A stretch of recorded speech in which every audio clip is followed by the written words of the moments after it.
হয় যে ক্ষেত্রে ছড়াইয়া দিব। মানে পুরো খেতে এটা দিবেন, এটা ইয়ার জন্য, সারের জন্য। ও আচ্ছা, আপনাদের বাড়ি এখানে কোথায় এটা? এটার নাম কি এই এলাকাটার? হালদুবা। সরি, হালদুবা। হালদুবা। এটা কি পড়ছে কি ভিতরে? গাজীপুর? ও আচ্ছা, আর এটা থেকে আপনারা সার দিবেন তাই না? তাও তো ভালো, এটা অপচয় হচ্ছে না এটা থেকে আপনার। আচ্ছা আচ্ছা, এই যে সুন্দর করে এটাকে সার করা হবে।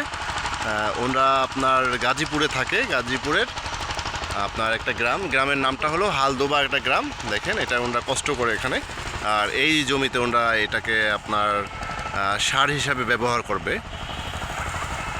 তো এই বিশাল একটা জায়গা, এখানে অনেক মানুষ ঘুরতে আসে এবং বিভিন্ন জায়গার মানুষ এখানে আপনার কাজটা করে। এই যে আপনার সো গায়েজ, ভালো থাকবেন, সুস্থ থাকবেন। অনেক ধুম আসতেছে, আমি আসলে সরে যাচ্ছি এখন ব্যাপারটার জন্য।